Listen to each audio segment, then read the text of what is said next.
За өнөөдрийн юу маань бол мэдээж нөгөө Gold News манаас бол All News болсон байгаа. За тэгээд энэ дэр мэдээлэл хүрэхэд бол Босагийн одоо хамт олон маань бол яг биш одоо All-оор бол брэндээр явахаар болсон байгаа. Тэгээд мэдээлэл хүрэхэд энэ All юу маань кофе маань бол 4 төрлийн кофетай байна. Тийм тэгээд энэ ч сүтээ, сүгөө бас одоо эсэн чихрийн агуулмж ихтэй багтай гэдэг юм одоо сонголт ихтэй ийм сонирхолтой бол кофег хүргэж байгаа юм байна. Тэгээд та бүхэн All кофег бас сонгож хэрэгэлцгээгээрэй. Кофе уугаал кино үзээд байх юм дээ тий. Кофе уугаал кино үзээд. Нэг юм нуусан чи дүрдэг цаашаа гэдэг нь сонирхолтой юм байна. Утгах шаардлагагүй. Тэгээ би нэг одоо 2 дахь ууж байна.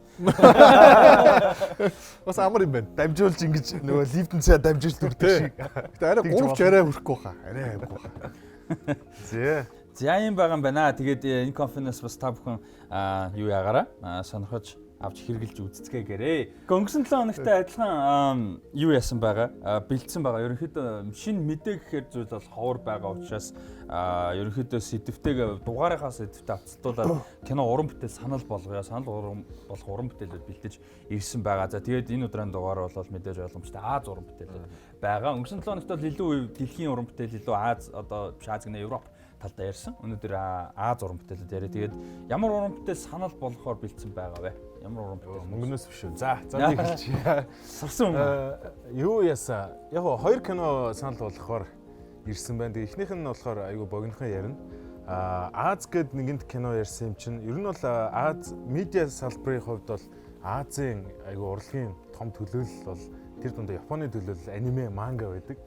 Тэгээд аниме, мангаас сэтүүлж хийсэн кинонуудаас миний хувьд бол бүх цагийн номер 1 гэж хэлж болохоор нэг кино би сонгож авчирсан. Тэгээд дээрэс нь миний хувьд бас бүх цагийн тулаант дэглэлтэй тэр дундаа сэлэнтэй тулаант дэглэлтэй нэр нь айгүй эвгүй Япон болохоор айгүй Япон хэлтэй хүмүүс намайг загинж магадгүй учраас би харж байгаад хэлчихье. Рурони Кеншин. За Кеншин гэж явчих заяа. Тийм кино байдаг. Би нэрийг одоо л хэлж чаддгүй айгүй тийм хэцүү. Хараа та. Тийм ийм нэртэй. Кеншин гэдэг нэртэй кино байдаг. Тэгээд энэ дээр болохоор үйл явдлыг ярихаас илүүтэйгээр би илүү нөгөө нэг тулааны дэглэлтийг илүү сайн ярмаар байна. Ерөөсөө миний хамгийн сайн л одоо тулааны дэглэлтэй гэж боддог, сэлэмний тулааны дэглэлтэй гэж боддог Бүгшний эзэн, Game of Thrones одоо юу гэдэг нь Troy гэдэг ч юм. Тэр кинонуудаас огт харж байгааг үнэхээр супер тийм тулааны дэглэлттэй. Би бүр анх үзээд бүр шоконд орж исэн тийм кино байдаг. Тэгээд яг нөгөө нэг бусад одоо анимагаас сэтүүлж хийсэн кинонууд бол яг тийм нэг анимегээ гүйцэтгэв ч юм уу те яг аниме үздэг хүмүүстэй сэтгэлд нь хүрдгүү болов гэж зүгээр би боддгийн одоо Холливуудын хийсэн Dragon луут бөмбөлөг бай жишээлбэл тэг гिचлэн те Old Boy-ыг бол тооцохгүй. Old Boy бол классик гайхамшигтай бүтээл. Тэгэд энэ киног бас олж үзээрэй хэрвээ аниме дуртай ялангуяа тулаант кино дуртай хүмүүс байгаа бол олж үзээрэй гэж хэлмээр байна. Тэгээ хоёрдугаарт нь болохоор тоглоомтой холбоотой нэг киног бас яасан. Тэгээд мэдээж хэрэг бас Аз, Япон кино. Тэгээд энэ кино нь юу вэ гэхээр нэг оршил тавихад одоо яг хүн болгоны ялангуяа геймерүүдийн тоглож байгаа одоо дэлхийн хамгийн олон тоглогчтой гэж хэлж PUBG гэдэг тоглоом байдаг шүү. Хүмүүс гар утсан дээрээ компьютер дээрээ тоглодог. Энэ тоглоомыг 2000 онд хийсэн Battle Royale гэдэг Япон кино байдаг. Энэ киноноос сэтүүлж хийсэн тоглоом одоо ингээд Санаа байлдан тоглож байгаа. Санаа зүгээр санааг нь авсан. Сэтүүлэх нь цаашаа зохиол. Санааг нь авсан. Тэгээд үйл явдал нь бол Японы жил болгон Battle Royale гэдэг тэмцээн болдог. Ахлах сургуулийн нэг ангийг сонгож аваад 40 хүүхдийг сонгож аваад нэг арал дээр хаяад тэгээ хамгийн сүүлд амьд үлдсэн ерөөс хоорондоо алцаад хамгийн сүүлд амьд үлдсэн ялагч болно гэдэг дүрмтэй. Тэгээд энэ кинон дээр бол үнэхээр одоо тухайн үед үзээ шоконд оруулж исэн кино. Тэгээд засгийн газрын тухайн үед мангаг нь анимег нь бас мангатай байлаа энэ чинь. Тэгээд киног нь хорих гэж бол нилээ үзээ тэмцээ дийлээгүү нилээ цуснаж ихтэй нилээ хүнд кино гэдэг дийлээгүү. Газар норхгүй дийлээгүү гэдэг. Засгийн газар норхгүй дийлээгүү. Тэгээд Солонгост бас хоригдсон байдаг киноч гэлүүдээ тийм байсан. Тэр киног бас олж үзээрэй. Хүн PUBG тоглож байгаа бол ямар киноноос санаа авсныг бас хоригдсон шалтгаан. Хоригдсон шалтгаан нь бас хитрхийх нэгдүгürt хитрхийх цуснаж гарч байна. Хүчрхийл сурталчилсан гэдэг утгатай. Хоёрдугаарт тэр чинь нөгөө бас цаагаараа одоо юу гэдэг survival буюу одоо нэг амьд үлдэхин төлөө тэмцэл нэг ангийн 40 хүүхэд би нэгээ халаад нэг нь ингээд амжилтанд хүрэхин төлөө тэмцэж байгаа гэдгийг одоо цаагаараа одоо амьдралын нэг юм survival гэдэг философиг илүү хүчрхийлээр харуулсан гэдэг нэг тийм мессежийг агуулсан болохоор тэгдэм болов гэж харсан. Тэгээ тэр дунд нь бас тэр 40 хүүхэд бол ингээд азуугаар сонгогдчихж байгаа болвол дурт нь ингээд хүн алах хоббитой нэг хоёр ийм атмаас урагч хүртэл дунд нь явж идэг.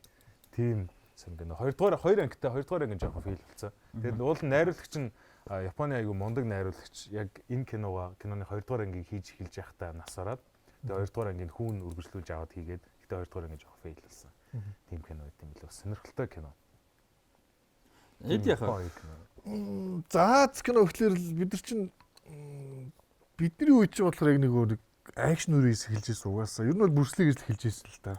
Одоо за бүр Монголдон за тэгээд ээжтэй ирж очихсан ингээд бүр тэр коммунистийн үеийн кинонууд яриад утгагүй л баг. Тэгээд бүрслигээс эхлээд дараа нь тэнгуүтээ нөр Жаки Чан руу орж байгаа юм ер нь бол. Тэгээд хүүхэд байх чинь бид нар учир зүггүй нэг утга үйл явдал руу орохгүй шүү дээ. Агуулгыг ойлгохгүй шүү дээ. Гэтэл тэр акшн кинонууд чинь бүгд нэг агуулга нэг сэдвийг хөнжил байсан байгаа байхгүй тий. Тэр нөр Жаки Чаны одоо нөр цагдаагийн түүх бол тий. Амар нөрөө тэрэлж шүү дээ. Тэгээд дараа нь явж яснаа уушуугийн бахан кинонууд гарч ирж байгаа голоор нь. Тэгснэ эритик кинонууд орж ирнэ. Кристиан Кани 2 маяг. Тэгээд үргэлжиж явж яснаа яг одоо нөр Crouching Tiger үеэс чинь ийм шин юм эхэлж байгаа юм шиг тийм уушууг шинэ ертөнцид авч Холливуудд олж хаяад дахиад нэг гоё Аз кинонууд гооч тийм араас нь хиро тийм нөр House of the Flying Dragons ч юм уу Daggers ч юм орж ирж байгаа. Тэгээ одоо солонгос сериалыг үехлээд байгаа шүү. Юу н анзаараад байгаа. Тэгээ би мөнгөний хэрвийг уншсан л та нөгөө Crash Landing оныг үзсэн тийм. Тэгээд Crash Landing оныг бол би ихтэй recommend хийж таашаа одоо баг бүгд үзсэн баг. Ер нь бол Netflix дээр бол зөндөө солонгос суулууд байлээ. Одоо Kingdom Kingdom-ийн сүүлийн 2 дугаар сизнийг үзлээ. Үнэхээр Kingdom-ийн тэр зомбитой киног шал өөр шатнд авчиж байгаа. Удахгүй нөгөө Peninsula гарна шүү дээ. Peninsula гарна.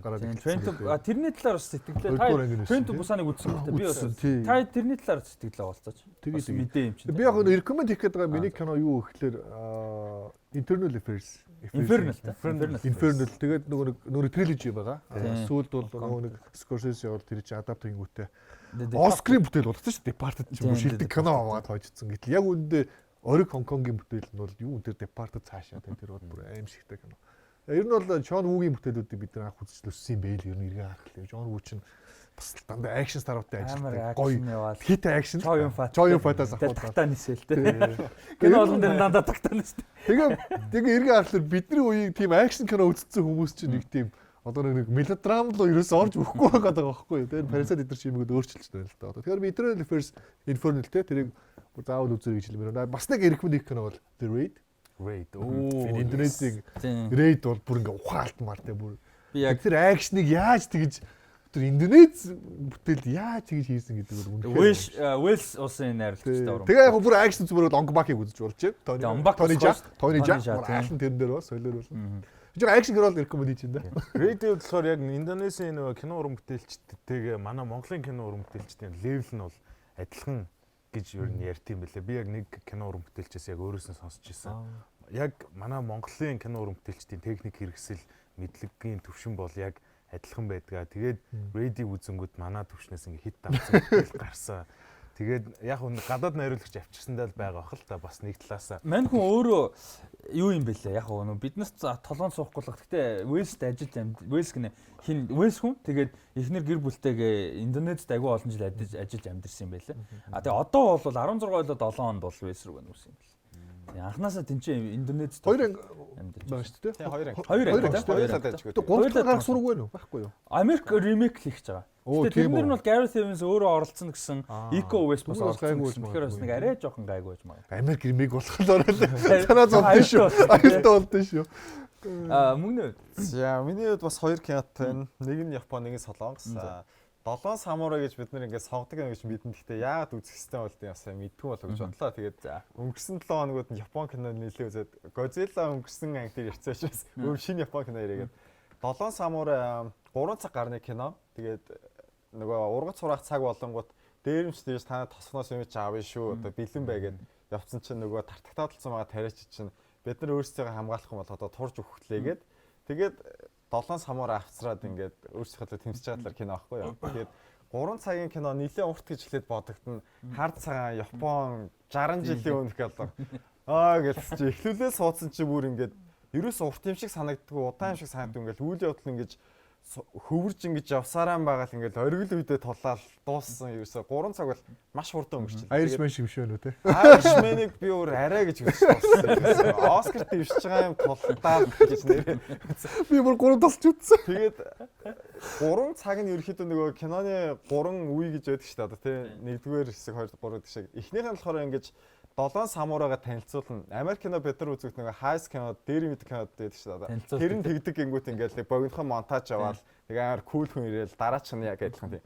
Энд чинь болохоор хүмүүсийг танилцуулахдаа одоо юу хийдий, юу боддий, яадаг гэдэг юм үйл хөдлөл жүжиглэлтээр нэг харуулдаг. Тэгэж нэг цагийн турш бараг тэгж бага цуглуулангууд чинь за ямар хүмүүс яах гэдэг нь ойлгож байгаа хгүй. Тэгээд тэр хүмүүсээ авцраад тосгон нь ирж байгаа. Зүгээр нэг тосгон юм эсвэл нөгөө бид нар супер баатартай юм уу сүүлийн блокбастер кинод үзэхэд дэлхийг аварна энийг л яах юм бол одоо манай гарыг сүүлээ гэсэн юм биш. Энэ тосгон яагаад чухал юм бэ? Тэнд амьдарч байгаа хүмүүс яагаад бид нар хамгаалах хэрэгтэй тийм самурай нар тэр тосгоных нь ингэж харилцаа холбоо амарлын үзүүлэнгүүд ингэж тэр тосгоны хүмүүс амьд үлдээсээ самурай нар амьд үлдээсээ амжилт олоосоо гэдэг нэг сайн тогтож байгаа. Тэгээ гуравт дээр байлдан. Гэхдээ юм бас нөгөө компьютер графикаар зодсон ч юм уу хитрхи олон буудалцаа тесрэлт дийлвэд ингэж дөжөөшдөг байлдаа биш. Дайсан ийм 33хан ширхэг дээр юм чинь байна. Тэгээд энэ тосгоныхан бол ерөөсөө арчаагүй бие хамгаалж чадахгүй. Бид нар тийм учраас 1-2-1-2-2 ингэж өрхтөж жаа янз янзын арга зал ашиглана гэдэг ингэнгүүт ингэж нэг тулаан болох нэг юм учир утгатай нэг юм шагналтай байгаа байхгүй юм. Тэгээд өгүүлэмж талаасаа их тийм мундаг. Тэгээд цаад философи ч гэсэн одоо самурай нар гэж юу юм тосгоны хүмүүс нь яаж амьдэрдэг байсан. Дайн самун болоод байгаа дуус орны юу тохиолж энтрийг харуулдаг. Хүн өөрсдөө яаж тэмцэхсэн гэж харуулдаг. Дээрээс нь зураг авалт зураг бол үнэхээр сайн. Куросаваг бол баг Стэнли Кубрик энтертэй би бол дүүсэн гэж боддог. Маш нарийн төлөвлөж юмудаа яадаг ингээл хөдөлгөөн юм зураг авалтын зохиомж энтер бол ерөөсөө 2020 он болцоод байх чил тэндээс үлгэрч авахар юм бол маш их байна гэж бодсон. Тийм ч учраас одоо хүртэл яригцаар байна. Одоо бол яригцаар. Үнэхээр яалчгүй сонгодог кино бол муу юм билээ. За дараачих нь болохоор Болгохийн кино байна. Тэгээд Parasite-ыг бид нар мэднэ. Гэхдээ нөгөө Host гэдэг кино талаар хангалттай яриаг болов шүү дээ. Гоё юм биш үү? Та үзсэн. Ямар гоё кино вэ? Тэгээд бас нөгөө харьцангуй дээр их болчихж байгаа учраас ялангуяа сүүлд кино сонирхдаг болж байгаа залуучууд мэдгүй байж магадгүй шүү дээ. Дурдмаар сэцэн.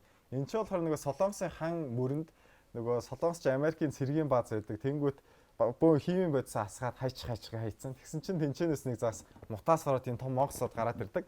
Тэгээ тэр мангас яадаг вэ нөхөр нөгөө голын ирэг дээр нэг түүц ажилуулж амьдэрдэг нэг айлын охиныг нь хулгайлаад аваачдаг байхгүй. Тэгээд тэр охиныг хэн аврах хэрэгтэй гэсэн чинь түүц ажилуулдаг тэр нэг өвгөн байгаа. Тэр охины аав нөгөө нэг мангардуух нөхөр. Parasite-ийн нөгөө аав тэр тэгээд их чинь нэг сум харахтаа сайн мөртлөө тэгээ бас нэг юм болгоод ингээ сандраад хийж чаддгүй. Тэгэнгүүтээ нөгөө их сургууль төгссөн мөртлөө ажил болж чадахгүй бас нэг бүтлгүй явж байгаа нэг юм бүтлгүү нөхдүүдийн Avengers цуглаад тэр охиныг аврах гэж байгаа хэрэг. Тэгээд нэг юм нэг гэр бүлийн нэг охиноо аврахсан апл явдал юм шиг хэрнээ цаагаараа нөгөө Солонгостой Америкийн цэргийн баазын асуудал, Солонгосын засгийн газрын юм одоо өөрсдийнхөө төлөө зогсож чаддгүй байдал тийм ингээд их сургууль төгссөн байгаа мөртлөө тэр өрсөлдөөнтэй зах зээлийн нийгэмд ажил төрөл олж чадахгүй байгаа хашууднал байдал орж байгаа үйл явсан. Тэгээд одоогийн бидний нийгэмд улам л хугацаар ярьж байгаа асуудал яг 15 жилийн өмнө тэр киноор үнэхээр мундаг үзүүлсэн. Яг хуу ганц шүүмжлэх юм гэх юм бол нөгөө мангасынхаа компьютер график нь одоо үзэхэд бол үнэхээр аргуу. Гэхдээ тэрийг нь бусад юм нь гол цөмдөн байгаа тэр кино бол үнэхээр мундаг. Заавал үзээрэй гэж хэлмээр. Тэр нөгөө юун дээр сонирхуулаад хэлэхэд тэр нөгөө мангасын графикийг тухайн үед нөгөө солонгосын графикчид хийж чадахгүй болоод Болгохоо нөгөө тухайн үед бүгжний эзний график хийсэн Шинэ Зеланд юм л уу тийм. Weta Digital бах тий бодвол. Тийм тэр компаниар захиалга өгж хийлгсэн тийм амар үнэтэй боссон мангас шүү.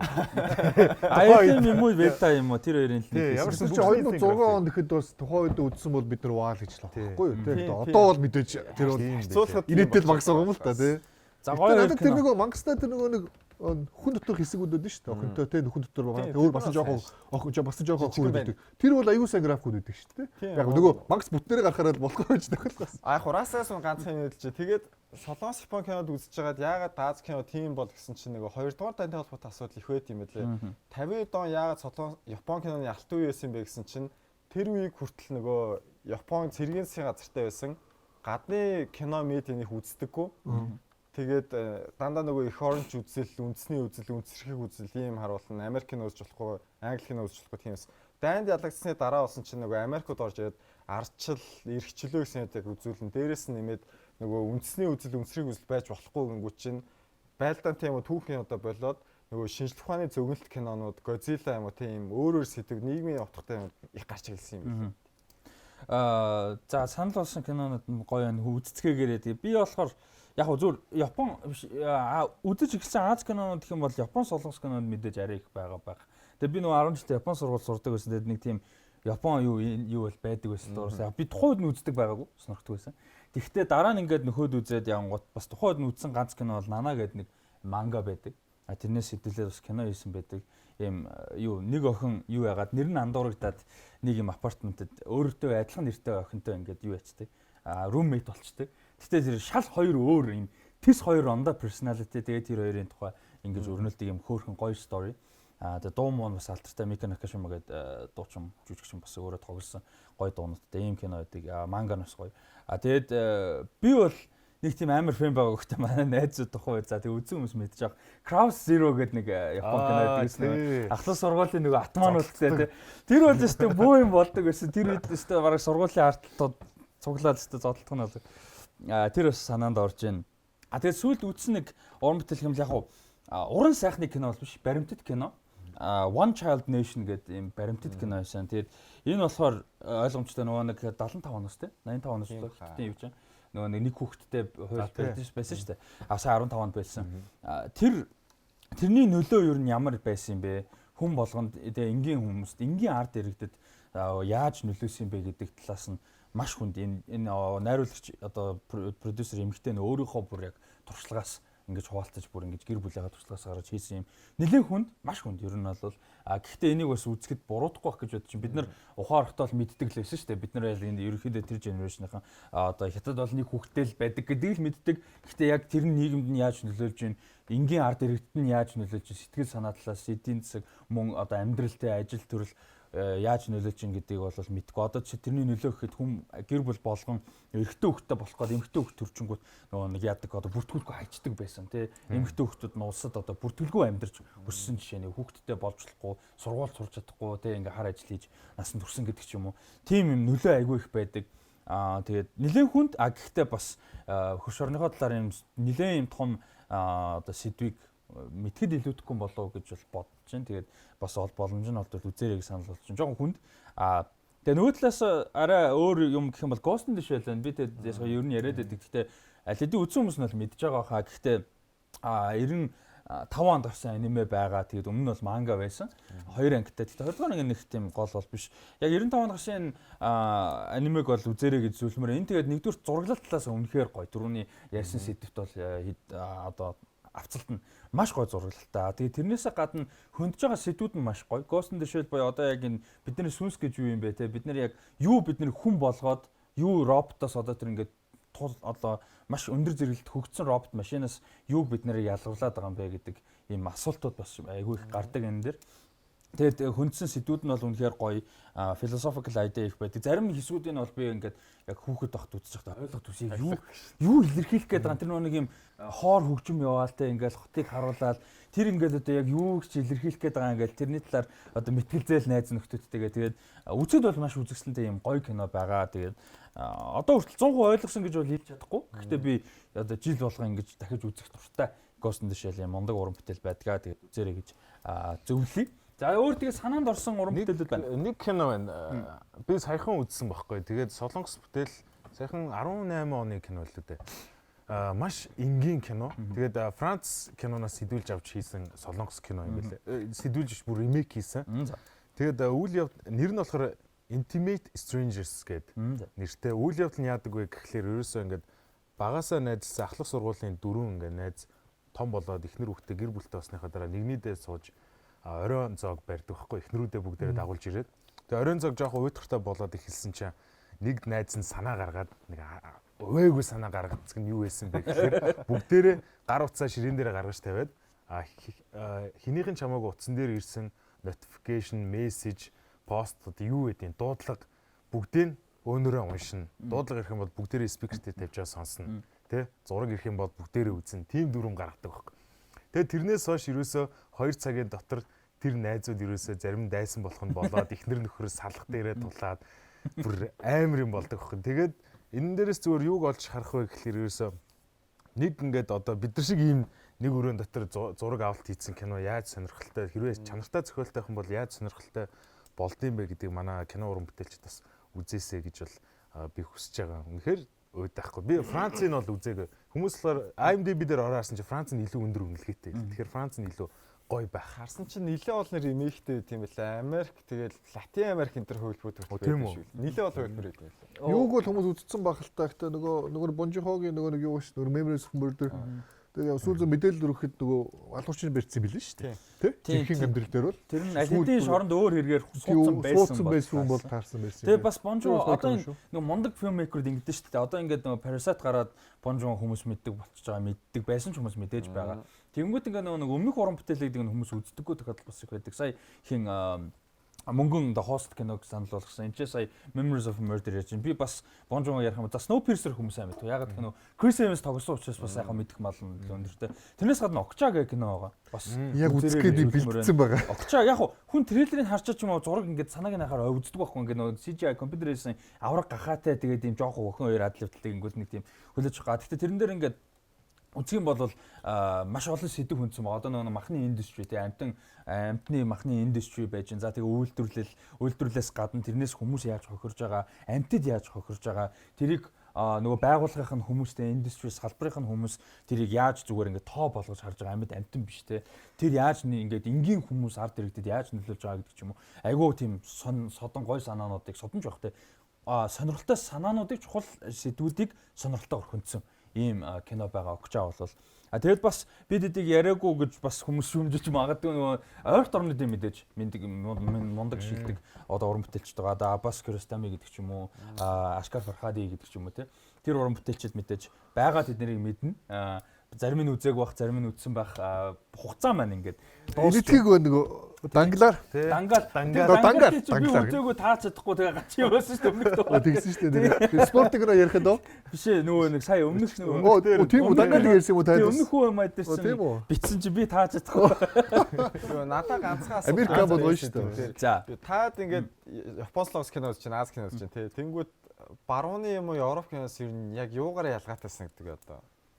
Яг ялгаа нь юу гэдэг юм бол би сая яг надад чи бодож байсан байхгүй. Би сая нөгөө Choyin Fat нөгөө John Woo-гийн юу гэсэн байхгүй нөгөө Buried нөгөө Tomorrow биш үү? Манайхан жүжиг орчуулд байсан гэдэг нөгөө тэр чинь. Тэгээд ялангуяа нөгөө Choyin Fat-ийн тэр жүжиглэлт юм уу тэр бол тэр нүүрний мимик бүр ингээд амар ихгүй. Ингээд заримдаа ингээд хөдрийг хөлөөтэй харьцуулахаар бүр ингээд хит юм шиг. Тэр нүүрний мимикээр айгүй ол юм илэрхийлдэг юм билээ. Тэр Choyin Fat чинь инээгээл ингээд сони инээгүүд энэ ч нэг юма 100 гаал тэр нөгөө жүмзний бодоо 100 гаал инээгээл шил зүүгээл ингээд тэр нүүрний мимик бол Азууд бол амар ингэж гаргадаг юм шиг байгаа. Клон самуруу тэр ч гэсэн тийм биз дээ. Тэр харц барц идэр чинь амар гой гоёор гарч ирдэг. Тэр бол одоо юу гэдэг нэг Америк ялангуяа Холливуудын кинонуудад бол нүүрний мимиктэй бол харьцуулшгүй л юм байна. Би тэрийг бас бодож байсан. Тэр Choyin Fat-ыг харахлаа Choyin Fat ч тэр чигээрэл кул үстэй. Кулнесийн одоо хаан байлаа ш тэр үед чинь тий. Тэгэл бас тэр гой санагдчихсан. Юунаас хамаардаг баха? Нөгөө твээр ярахад мэдээж хэцүүг мэдчихэж байгаа сте бүгдээрээ. Тэгээд улс улсын нөгөө нэг соёлоос одоо чинь яг солонгос кинонуудын хөндөж байгаа нийгмийн сэдвүүд нь хийц production тэгээд нэг тийм комеди нь байдаг штэ. Би жишээ нь солонгос киноны комеди надад ерөөсөө наалддаггүй ихэнхдээ айгүй хэцүү. Гэхдээ би тэр нэг тийм муу сайн гэж амс зүгээр би үдэд сураагүй гэх юм уу. Тэгээд нөгөө Wailing гэх кино байдаг штэ. Тэр бол миний хамгийн дуртай одоо аим шиг кинодын нэг бас санал болгоход. Гэхдээ тэрний ингээд инээдтэй хэсгүүд нь айгүй хэцүү байдаг. Wailing сая санал болгох байсан баг. Тийм Wailing бас мундаг кино. One Child Nation-ийн орондоо. Тий. One Child Nation яг бодит аим шиг байна. Баримтат киног дараа нь ярих хэрэгтэй шүү дээ. Тэгээд Wailing дээр жишээ нь тэр нөгөө нэг комеди хэсгүүд мэл ингээд ерөөсөө наалдаж чаддгүй солонгос. Тэр шиг ингээд нөгөө нэг улс улсын өөрсдийнх нь нөгөө соёл түүхээс хамаарсан ингээд нийгмийн байдлаас хамаарсан өөр гэдэг. Яг бид нар бол твгээд ерөнхийд нь ярьж байгаа. Гэхдээ үнэхээр тис ондоо байгаа байхгүй. Одоо энэ Индонез гэхэд тэр Индонезийн бие хамгаалах урлагийг дэлхийн нийтээр мэддэггүй байсан бол сая Gareth Evans найруулагчийн одоо хийсэн те The Raid киноны болон Eco West жүжигчний ачаар бол одоо энэ бие хамгаалах урлаг 2010-ад оны хамгийн популяр баг бие хамгаалах урлаг боллоо ш. Худалч үнд те. Тэгэхээр тэр бол бас өөр байх гэж бодож байна. Төрслөл талаас илүү содон байдаг. Аз уран бүтээлүүд одоо ойрт орнод ч гэсэн Америк гэсэн. Ер нь Америк за нэг цөөн хідэн мэдээж мундаг уран бүтээл байлгүй яг хаа. Гэхдээ ерөнхийд нь авч үзэх юм бол зураглал, хийц айгүй олон талаараа бол Европ за тэгээд Азийн уран бүтээлүүдээс бол одоо илүү артистик талаараа илүү доогоорох бах маш олон талаас гэж би Санаад ямар бодож байна. санаа тэр чинь. Яг би зүгээр нөгөө бас нөгөө растик гэлдгэр твээр нь ярихаар хэцүү. Илүү нөгөө хятад кино тэр дундаа Зян юм уу найруулагчийн кинонуудаас хараад хахад одоо нэг алтан цэцгийн хараал хиро энтрээс хараад Shadow байна тийм. Shadow байна. Тэгээ сүулт хийсэн Great Wall байна. Great Wall гэснээс нэр Great Wall чинь хятадын түүхэнд хамгийн өндөр зардлаар хийгдсэн кино юм л шүү дээ. Тийм үү. Тэгээ тэгснэ зардалтай нэрцүүлэхэд үнэхээр фейл болсон юм шиг. Тэгээ тэр киноноос хараад хахад яг нэг дайны хэсгийг илүү тийм нэг эмх зэгцтэй илүү тактик тал руу нь илүү харуулж хийдэм болов гэж бодоод. Ялангуяа нөгөө алтан цэцгийн хараал дээр илүү харагддаг. Тэгээ сүүлд хийсэн Great Wall дээр жишээлбэл нөгөө армийн зохион байгуулалт энтрийг айгүй ингэж детальчилж айгүй сайн ингээд гоёор харуулт юм болов. Тэгээд нөгөө дайн талаантай эсвүүдийг илүү нэг тийм хятадын эпик маягаар харуулдаг гэж зүгээр яг дайны сэдвтэй кинонуудаас ялгархтаа тэгж ялгарт юм болов гэж хардаг. Би сая нөгөө түрүүэрсэн 7 самурайг Америк хөлбөрийн тэгээ сүүл гарсан дахиад Америк ремейкийг үзлээ л дээ. 60 онд Magnificent Seven гэдэг Кобойтой сонгодог кино гэж байгаа байхгүй. За 7 самурайгийн ремейк юм байна. Үзье гэсэн чинь Америкууд авахдаа тэндээс юуг нь чухалчилж хардсан болсон чинь байлдааны ларийг автан шаардсан. Кобойнууд нь баг хэдхэн утанд цуглаал баг буудалцаар гал таарж байгаа байхгүй. Сүүл гарсан Америк хөлбөр гэсэн чинь илүү их тесрэл дэлбэрэлтэй. Гэхдээ 3 цаг биш үүлийн утнаарыг шууд ингэж эхлээл байлж явсаар байгаа л ингэж ячаа. Тэгэхээр барууны кинонууд нөгөө юм спектакл гэх юм одоо яаж харагдах сүр гэдэг талаас Япон анхны хөлбөр ер нь Аз кинод гэх юм бол нөгөө юмны мөн чанар яагаад энэ ингэж байгаа одоо энэ зовж байгаа бол яагаад зовж байгаа байлж байгаа бол яагаад байлж байгаа хамгаалах хэрэгтэй бол яагаад хамгаалах хэрэгтэй гэдэг хөгжүүлэх арай нэг мөн чанар руу нарийн их ортын болов санагдсан. Нөгөө тэрний нөгөө сул тал одоо чинь Холливуудын алтан үеийн кинонуудыг бол одоо ихэнх кинонуудаас аягуулсан тэр кинод одоо саний Акира Куросагийн ч юм уу кинонуудтай ялгаагүй бас ингээл классик байгаа л байдаг те яригдаа л байдаг. Тэрний шалтгаан нөгөө юу л бах бас шалтгаануудын нэг нь юу бах гэж бодоод одоо нөгөө Холливуд буюу Америкт кино урлагчийн ингээд маш том entertainment дэлхийн хамгийн том кино урлагийн салбар болцсон, popular болцсон, үзэгчдийн entertainment болцсон. Тийм учраас нөгөө entertainment болцсон гэдэг талаас нөгөө нэг артистик юунууд нь жоохон өөрчлөгдөд илүү entertainment руугаа ятсан. Бас нэг юу гэдэндээ салбар нь одоо мундаг хөгжсөний нөгөө сул тал нь гэх юм уу болцсон юм шиг бас харагдаад байдаг. Тийм юм бол одоо чинь хиттийн кино урлаг одоо энэ кино урлаг гэхээс илүү одоо кино урлагийн салбар нь те индустрид томроод ирэнгүүт одоо Wandering Earth те Wolf Warrior 1 2 маяг ингээд илүү явагдаад эхэлж байгаа. Яг хоо Америкийг дагжаа гэж хэлэх хэцүү үгүй хэцүү ч гэсэн бас тийм одоо жишээнүүд бол гарч эхэлж байгаа. Тэгэхээр яг хоо салбар томроод үзэгчдийн эргэлт томроод орлого томроод ирэхээр бас тэрэндээ зориулсан уран бүтээлүүдийн тоон ихсэж байгаа юм болов гэж харагдаад байна л да. Юу л юм бэ? Би сая бодож ирсэн чи ялгааг нь зүүрлж тайлбарлавал Америкийн киноны одоо ерөнхийд нь аваад үзэхэд нөгөө нэг уншдаг юу комик номтой нь илүү төстэй байдаг бол Японых мангатай нь илүү төстэй байдаг. Харин хятадынх яг нэг тийм нэг уран зохиол, найраглал шиг эпик зохиолтой ингэ шүлгэлсэн, яруу найргалсан. Яг тэр нэг юутай зохиолтойгоо холбоотой гэж ярьдаг. Тэгж л одоо ялгаан тэгж зүүрлж харж болох юм байна л гэж бодлоо. Эвдэг ч гэсэн яг өөрсдийн арга барил баг шүү дээ. Эвдэг кинонууд чинь яг л тийм зохиолыг яаж ямар үед нэг говьлох вэ те. Тэгээ мэдээж хөгжим гэдэг бол амар том хэсгэрүүд эвдгийн кинонуудад бол те. Бүгд л өөр өөрсдийн тийм сонирхолтой шинүүд. Гэхдээ энэ над бол хараад тахлаар ингээд яг тэр East West хоёр те нэгдэж байгаа кинонууд ихгүй санагдаад байдаг. Ер нь бол одоо нөгөө юу шүү дээ. Одоо нөгөө Memoirs of Geisha байна те. Би сүүлд юу үтсэн гэлжсэн нөгөө Тибет өнгөрсөн 7 жил те. Бас яг ингээл Австри хүн нөгөө юу ч те төвдөд очиж ингэж. Last Samurai, Tom Cruise. Last Samurai бол бүр амар гоё. Тэр зохиолыг бол амар гуйсан юм билээ л тэр те. Last Samurai бол үнэхээр гоё те бүр ингээд Япон тэр самурайчуудын бүр ингээд мөн чанарууд амар гоё оруулж өгдөг ч юм уу. Энэ хоёрын тэр өөр клаш айгу гоё санагддаг. Аюу гоё тийм зохиол болж өгдөг юм шиг те. Тэгэхгүй зөвхөн Америкт алцаад, Европт алцаад, Азад алцаад байдаг. Хооронд нийлэхээр нэг тийм гоё хоёр ертөнцийн нэг тийм нэгдэл болоод эхэлдэг юм байна. Яг тиймэрхүү сэдвтээ сая сүүлний киноос Америк production. Гэхдээ одоо яг нөгөө цагаач хүмүүсийн одоо энэ нөгөө нэг identity clash гэж байгаа шүү дээ. Аз соёл, Америк соёл. Тэрний талаар гэсэн Aquafina тоглосон The Farewell гэх киногоо Лугуан гэх нэр. Сая Оскар дэвшсэн шүү дээ. Тий, Оскар нэр дэвшээгүй. Дэвшээгүй лүү? Тий. Тэгээд юун дээр дэвшүүлээ. Голден бөмбөрцөг дээр чинь дэвшсэн. Тэр кино бас яг Америк production. Гэхдээ киноны 80-90% нь хятад хэл дээр. Найруулагч нь эмэгтэй шүү дээ. Тэгээ найруулагч нь одоо хятад гаралтай Америк эмэгтэй. Тэгээд гол дүрд Аквафина тоглосон. Тэгээд энэ кино бас айгүй сонирхолтой. Яг энэ одоо дүр нь бол дөнгөж 20 хэдтэй дөнгөж 20 гарч байгаа ийм одоо Америк эмэгтэй те Аз гаралтай Америк эмэгтэйгийн тухай тэгээд гэр бүл нь Хятадаас гаралтай.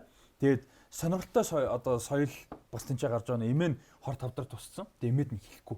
Бүгдээрээ гэр бүлээрээ одоо өөрт нь хэлэхгүйгээр шийдсэн. Тэгээд сүүлийн удаа гэр бүлээ цуглуулж байгаа өөр далимаар нэг нь хөрөм хийж байгаа гэдэг далимаа одоо эмээ дээр очихын тулд ийм одоо зохиолтой ерөөхдөө кино. Тэгээд мань хүн болохоор тэнцээ очиод энэ Азийн соёлтой Хятадын соёл Америк соёлоор ингээд аль алин дээр нь ингээд яах ёстой бол би хийм бол ингээд агуу тийм сонирхолтой байгаа. Америкт бол имэд нь хэлэх ёстой тий хүний ирэх учраас тий мэд ирэх гэдэг юм яриад байна шүү. Хууль шал өөр юм яриад байгаа байхгүй. Тэгээд тэнцээ нь болохоор тэр хүнийг зовлонгоос нь одоо бараг ингээд авраад давархан цаашаа юмтай холдуулаад байгаа байхгүй. Хэрэг нь бид нар ойлгоод байгаа тий. Манайх ч бас тэрдээ төстэй шүү дээ. Бас төстэй тийм. Яг одоо жишээ нь над дээр тийм жишээ байдаг. Яг ингээд тиймэрхүү жишээ бол гарч ирсэн. Тэгэхээр тэр бол яг амар ойр болж байгаа байхгүй. Айгу сонирхолтой. Би бол яг тэр үйл явдал болж байгаа би тэр үед нь яагаад оролцоогүй ч гэсэн ингээд яагаад ингэж байгаа юм болдоо гэж гайхаад өнгөрч ирсэн. Жишээ. Тэгэхээр энэ бол бас нэг тийм сонирхолтой. Чи баг нүдэрээ биш зүрхээрээ үзсэн юм шиг. Яг тэр сэдв бол яалтч сонирхолтойсэн. Тэгээ энэ кинонууд байна. Тэгээд хитэн кино хэлчихвэ бид нар. Хүмүүс зүгээр толгойг нэргүүлээ ажиллаа шүү дээ. Тэгээд гоё бичиж авсан гэж найдаж байна. Тэгээ үдсэн кинонууд байвал бас гоё сэтгэлдээ хуваалцаарай. Биднэрт санал болгох гоё кинонууд байвал бас одоо хуваалцаарай. Бид нар юуг орхитуулав те бас гоё комент үлдээгээрэй.